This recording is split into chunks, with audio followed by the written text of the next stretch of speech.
அழைப்ப பெற்ற தேவ மனுஷன் ஒரு பட்டணத்துக்குள்ள, ஒரு தேசத்துக்குள்ள அவன் போவானா, அசைக்கப்படாத இடம் அந்த பட்டணத்துல இருக்க முடியாது. இன்னைக்கு சரியான அழைப்பு, சரியான அபிஷேகம், சரியான அர்ப்பணிப்பு கையாளுகிற மனுஷன் மட்டும் எழும்பிட்டானா, இந்த கடைசி காலத்துல ஒரு இடத்துல கூட ஊழியம் தடைபடாது.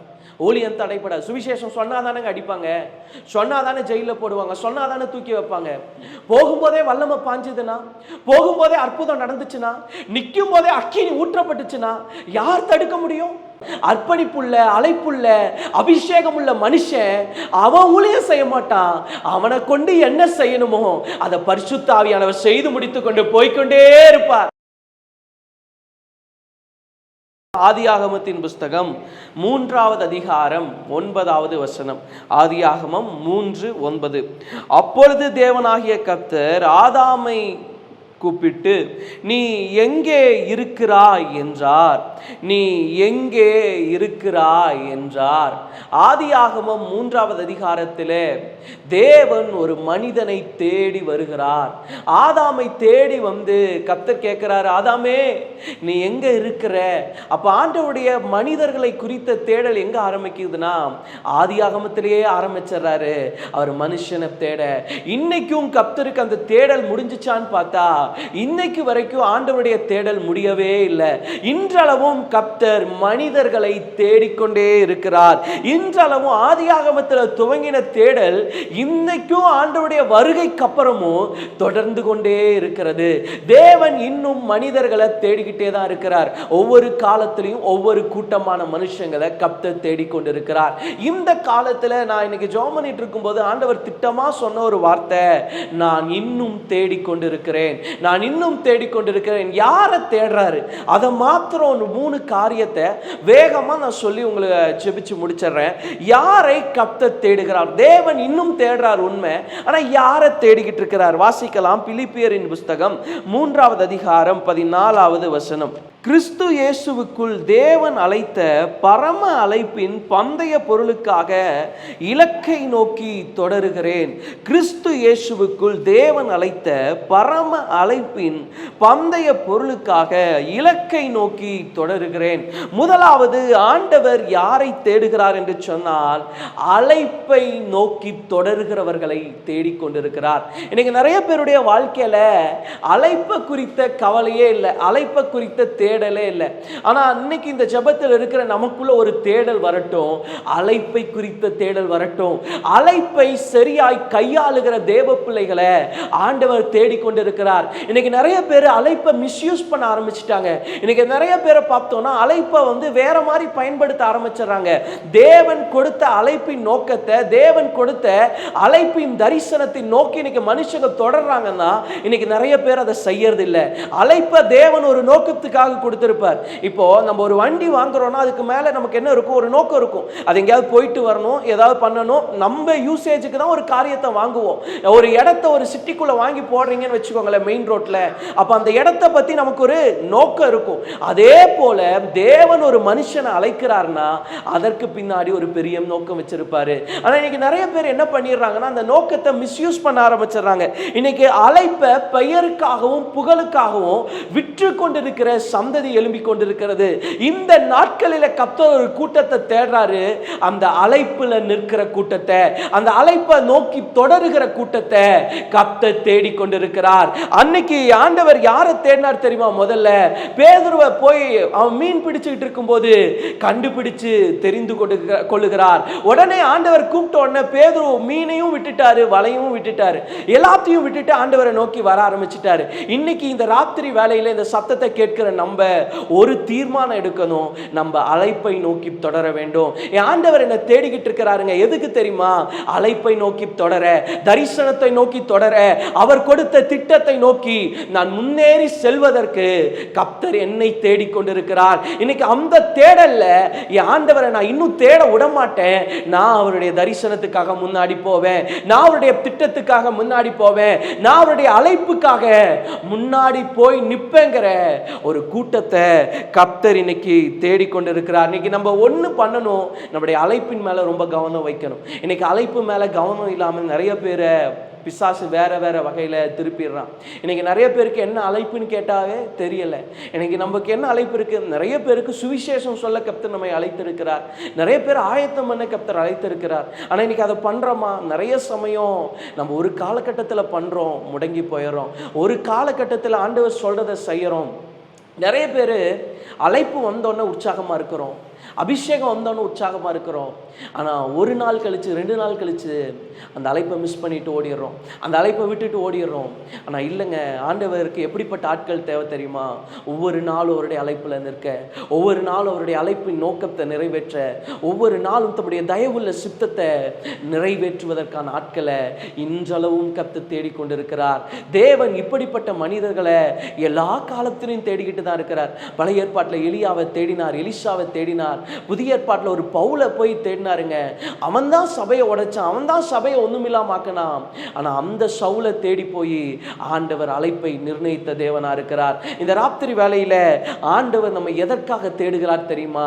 அழைப்பிலே நிலை நிறுத்தும்படி, அழைப்பிலே நிற்க வைக்கும்படி கர்த்தர் நம்மை தேடிக்கொண்டிருக்கிறார். முதலாவது காரியம், தேவன் அழைப்பிலே நிற்க வைக்க நம்மை தேடுகிறார். இரண்டாவது வாசிக்கலாம். அப்போஸ்தலரின் புஸ்தகம் 9வது அதிகாரம் 6வது வசனம். அவன் நடுங்கி திகைத்து, ஆண்டவரே,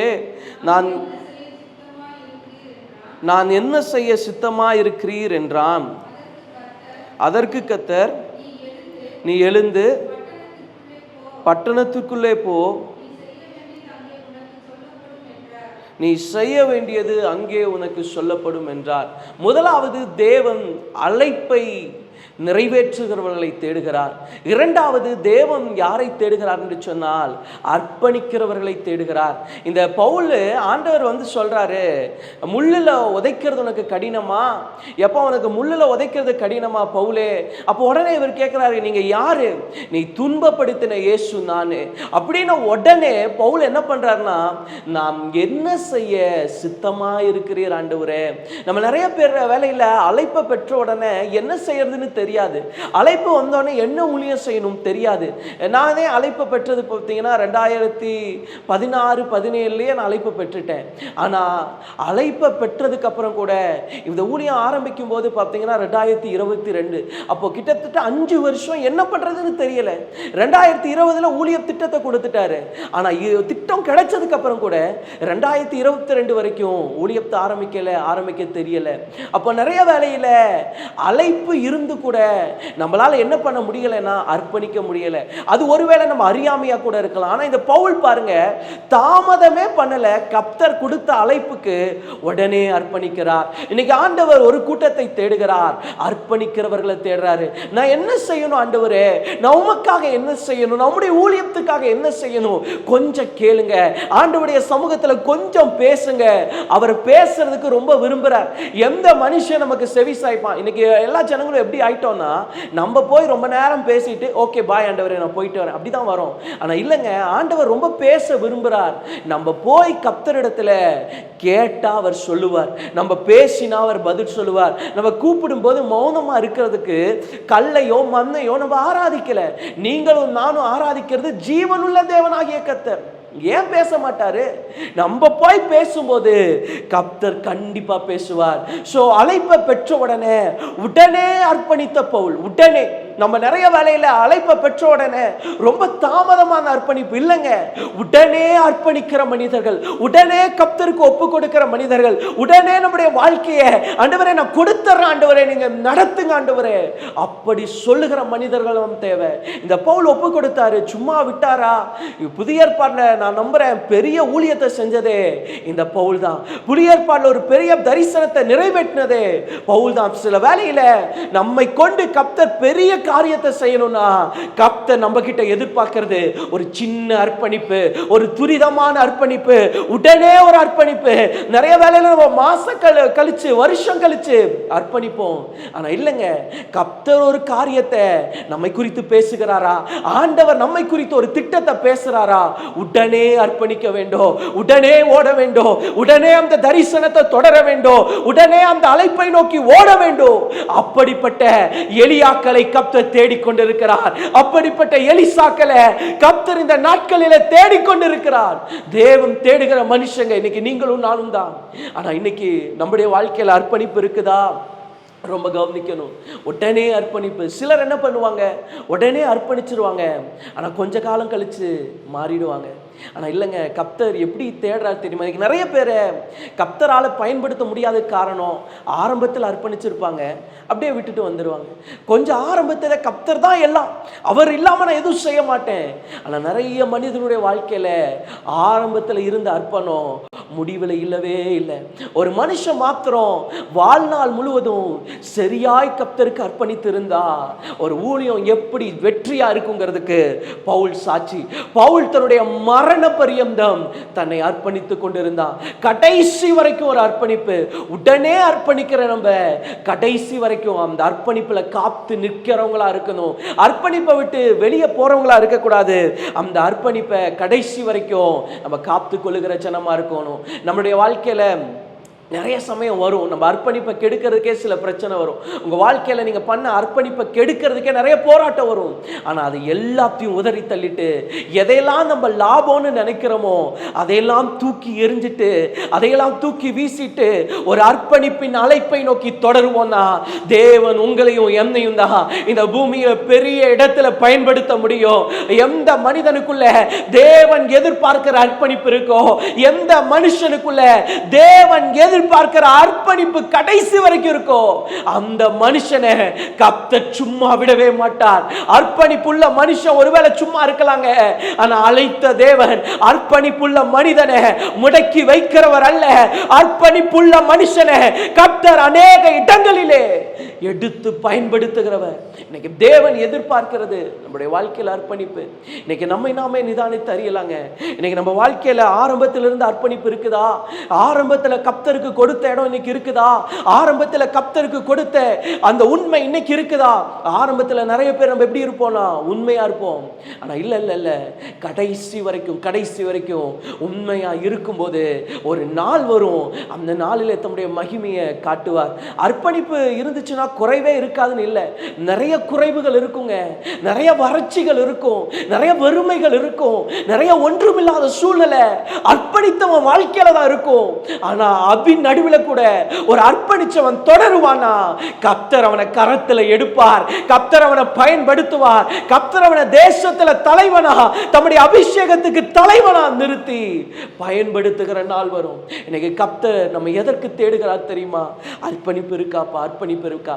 எந்த சூழ்நிலை வரைக்கும் தெரியுமா? கடைசி மூச்சு வரைக்கும்.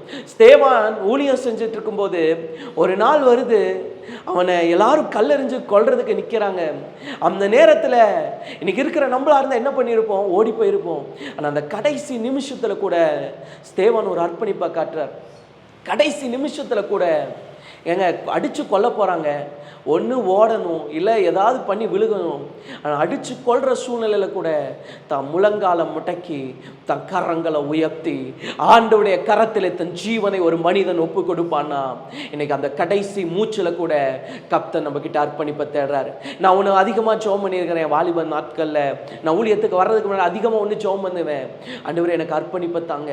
ஒருவேளை ஒரு நாள் நான் உங்கள் சித்தத்தை விட்டு வெளியே போகிறேன்னு உங்களுக்கு தெரிஞ்சுன்னா அதுக்கு முன்னாடி நாள் என் ஜீவனை எடுத்துருங்க ஆண்டவரே.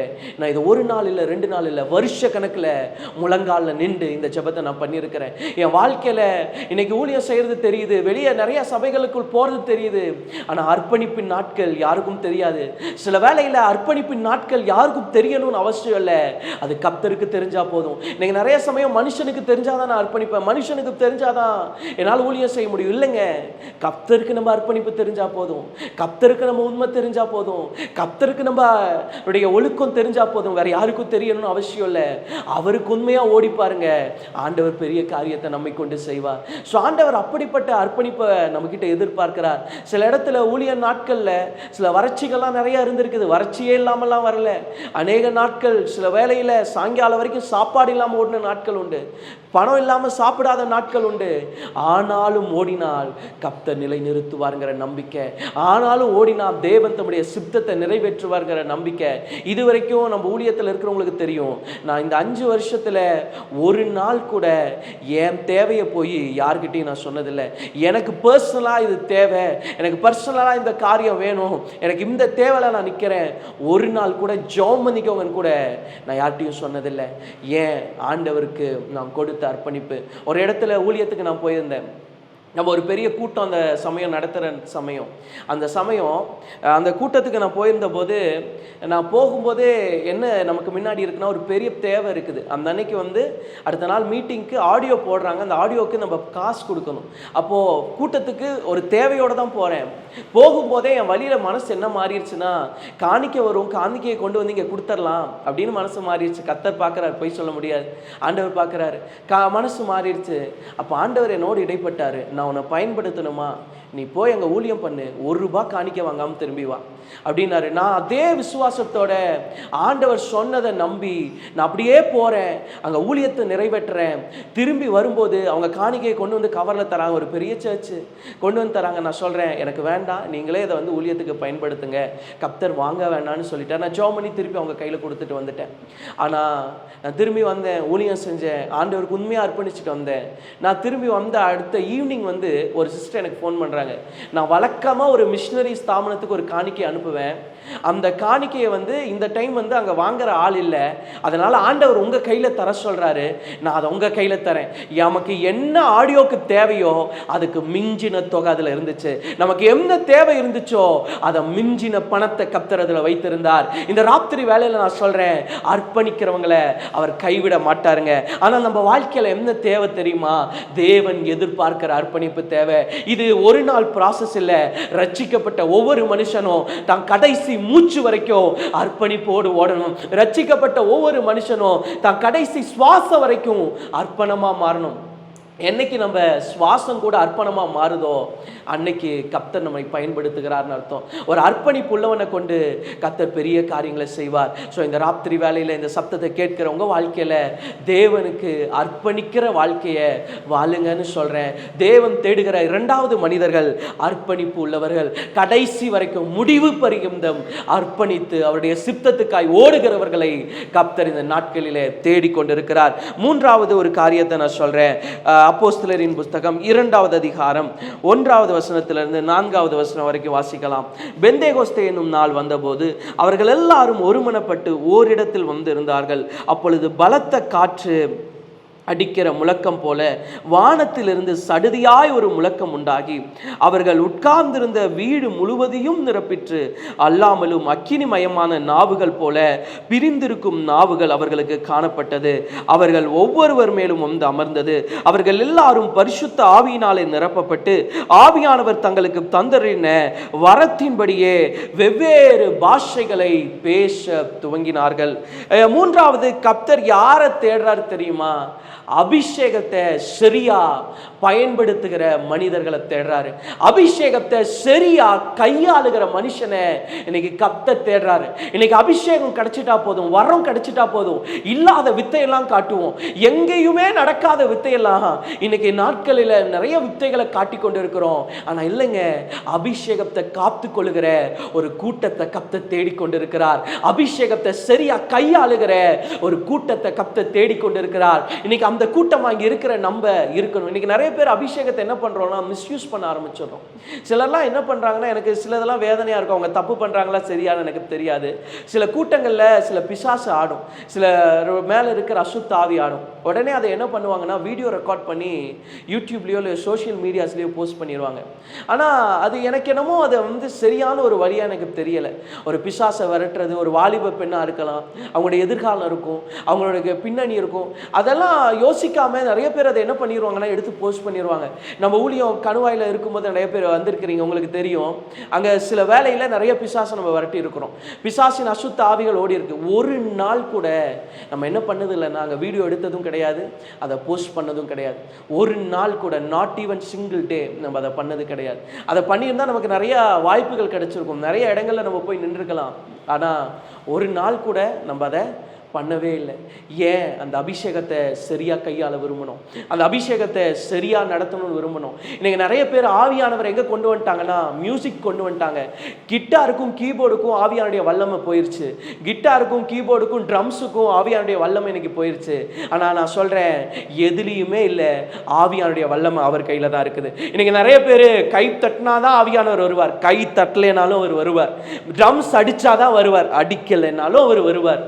இது இருந்தால் தான் வருவார், எது இல்லைனாலும் அவர் வருவார். ஒருவேளை நம்ம ட்ரம்ஸ் முன்னாடி மியூசிக் முன்னாடி தான் அபிஷேகத்தில் நிரம்புவோம்னா நம்ம அபிஷேகம் எங்கேயோ மிஸ் ஆகுதுன்னு அர்த்தம். சபையில் என்ன அபிஷேகத்தை பெறோமோ அதை நம்ம பர்சனல் ரூம்லையும் தனி அறையிலையும் அதே அபிஷேகத்தில் நம்ம நிரப்பப்படணும். இல்லை நான் சபையில் மட்டும்தான் உற்சாகமாக குதிப்பேன் துள்ளுவேன்னா அது அபிஷேகம் இல்லைங்க, அது அபிஷேகம் இல்லை.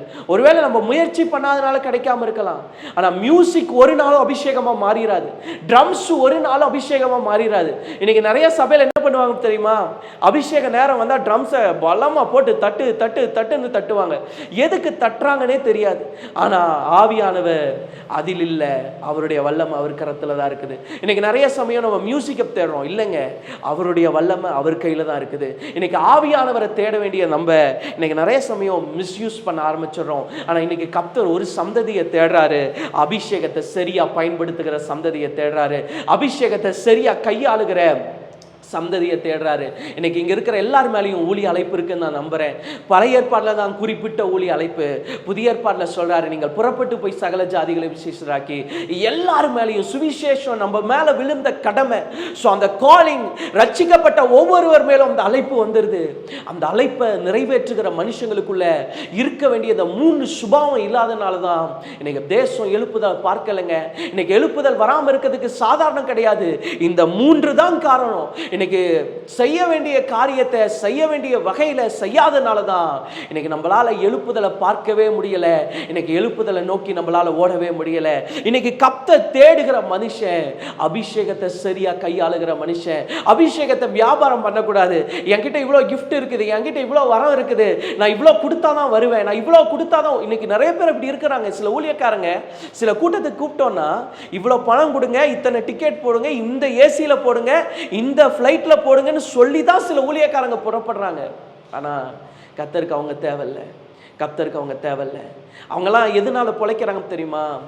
அழைத்த அழைப்போம், கிருபாவரமும் மாறாது. ஸோ இருக்கிறத வச்சு ஓட்டிக்கிட்டு இருக்கிறாங்க, அவங்க மேலே இருக்கிறத வச்சு ஓட்டிகிட்டு இருக்கிறாங்க. அதனால தான் ஒரு தேங்கின நிலை, மந்தமான நிலை. நம்ம ஒரு நாளும் தேங்கின குட்டையாக இருக்க வேண்டாம், பாய்கிற நதியாக இருக்கலாம். கர்த்தர் நம்மை கொண்டு தேசங்களை அசைப்பார். இன்னைக்கு பாய்கிற நதியாக இருக்கணுமா, தேங்கின குட்டையாக இருக்கணுமான்னு நம்ம தான் முடிவெடுக்கணும். குட்டைனா அது ஸ்மெல் வரதான் செய்யும், பேட் ஸ்மெல் வரதான் செய்யும், மோசமான நாற்றம் வரும். ஆனால் இன்னைக்கு கர்த்தர் நம்ம பாய்கிற நதியாய் தெரிந்தெடுத்திருக்கிறார். பாய்கிற நதிக்குரிய அபிஷேகத்தை கர்த்தர் நம்ம மேல வச்சிருக்கிறார். இன்னைக்கு ஆவியானவரை சரியா கையாளுவோம்னா, இன்னைக்கு ஆவியானவரை சரியா பயன்படுத்துவோம்னா இந்த தேசத்துல ஒரு துரிதமான எழுப்புதல் வரும். ஆண்டவர் என்னோட திட்டமா பேசினார், இதுதான் வார்த்தை, இதை போய் பேசு, இதுதான் சத்தியம், இதை போய் நீ சொல்லு. ஆண்டவர் தெளிவா சொல்றாருங்க, இதுதான்ப்பா. இந்த 3 பாயிண்ட் நான் ஒண்ணுமே தேடல, நான் ஒண்ணுமே எழுதல, அவர் சொல்றாரு, நான் காதுல கேட்டு அப்படியே எழுதிட்டு வரேன். இன்னைக்கு நமக்கு ஒரு கிருபை வேணும், பரிசுத்த ஆவியானவரை சரியா கேரி பண்ற கிருபை வேணும், பரிசுத்த ஆவியானவரை சரியா பயன்படுத்துற கிருபை வேணும். எப்படி வேணா ஊழியம் செய்யலாம், என்ன வேணா பண்ணலாம், அப்படி அழைக்கப்படுறதுக்கு நம்ம இல்லைங்க. இன்னைக்கு நிறைய பேர் சொல்றாங்க ஜெபம் பண்ணணும்னு அவசியம் இல்லை, ஒரு நாளைக்கு 2 மணி நேரம் ஜெபம் பண்ணாதான் கர்த்தர் கேட்பாரா, 1 மணி நேரம் ஜெபம் பண்ணாதான் கேட்பாரா? அஃப்கோர்ஸ் உண்மை. பைபிளில் இவ்வளோ நேரம் ஜெபம் பண்ணணும்னு சொல்லவே இல்லை. இவ்வளோ நேரம் தான் நீ ஜெபம் பண்ணணும், இவ்வளோ நேரம் நீ ஜெபம் பண்ணால் தான் பரலோகத்துக்கு போவ சொல்லவே இல்லை தான். ஆனால் இயேசு தெளிவாக சொல்கிறாரு, இடைவிடாமல் ஜெபம் பண்ணுங்கள், எப்பொழுதும் ஜெபம் பண்ணி விழித்திருங்கள். அப்போ இந்த ஜெபத்தை இயேசுவே சொல்லிட்டு போயிட்டாரு. இதுக்கு மேலே சொல்கிறவன் என்னவா இருந்தால் நமக்கு என்ன? இயேசுவே தெளிவாக சொன்ன ஒரு சத்தியத்தை, வேதம் தெளிவாக சொன்ன ஒரு சத்தியத்தை யார் புரட்டினா நமக்கு என்ன? நம்ம எதில் நிற்கணும்னா சத்தியத்தில் நிற்கணும். இன்னைக்கு சத்திய மத்தியத்துல நிற்கிற கூட்டத்தை கர்த்தர் தேடிக்கொண்டிருக்கிறார். இன்னைக்கு நான் சொல்றேன், நம்மளுடைய அழைப்போ நம்முடைய தரிசனமோ கெட்டு போகாம இருக்கணுமா, இந்த 3 காரியத்தை காத்துக்கொள்ளுங்க. பலிபீடத்துல ஆசையாய் போய் ஊழியம் செய்யறதுக்கு இல்லைங்க, அர்ப்பணிப்போடு நிக்கிறதுக்கு தான் பலிபீடம். இன்னைக்கு நிறைய பேர் சொல்லுவாங்க, நான் ஊழியம் செய்யணும் ஆசைப்படுறேன். எப்பா, நீ ஆசைப்படுறதுனால நிக்க வேண்டிய இடம் இல்லை. ஆசை நல்லது, அதோட அர்ப்பணிப்பு, அதோட அபிஷேகம், அதோட அழைப்பு, இது 3 சேரும்னா உன் மேல இருக்கிற வல்லமைய யாராலையும் தடுத்து நிறுத்த முடியாது. நான் நினைக்கிறேன், சார்லஸ் பின்னி நினைக்கிறேன், எனக்கு சரியா ஞாபகம் இல்லை. சார்லஸ் பின்னிங்கிற ஒரு தேவ மனுஷன் ஒரு பட்டணத்துக்குள்ள ஊழியம் செய்யலான்னு வரார். அவர் ஊழியத்துக்கு அந்த ஊருக்குள்ள வந்த உடனே ஒரு 10 கிலோமீட்டர் 20 கிலோமீட்டருக்கு அந்த பக்கம் இருக்கிற ஒரு ஸ்கூல்ல இருக்கிற பிள்ளைகள்லாம் ஸ்கூல் கிளாஸ் ரூம்ல அழுக ஆரம்பிச்சிட்டாங்களாம். ஓன்னு அழுக ஆரம்பிக்கிறாங்க. டீச்சர்ஸ்க்கு என்னன்னு தெரியல. ஒரு டீச்சர் ஒரு கிளாஸ்க்குள்ள போயிட்டு வராங்க, போனா எல்லா பிள்ளைகளும் அழுகிறாங்க. உடனே இன்னொரு டீச்சர் இன்னொரு கிளாஸ்க்கு போறாங்க, எல்லா கிளாஸ்லயும் பிள்ளைங்க ஓன்னு அழுக ஆரம்பிக்கிறாங்களாம். உடனே பிரின்சிபல் அம்மா சொல்றாங்களாம், சார்லஸ் பின்னி இங்கே வந்திருக்கிறார், இந்த பட்டணத்துக்குள்ள சார்லஸ் பின்னி வந்திருக்கிறார், அவரை சீக்கிரம் நம்ம ஸ்கூலுக்கு வர சொல்லலாம். சில வேளையில ஒரு சரியான அபிஷேகத்தை கையாளுகிற ஒரு தேவ மனுஷன் ஒரு பட்டணத்துக்குள்ள போவானா, அந்த இடத்துல அசைக்கப்படாத இடமே இருக்காது.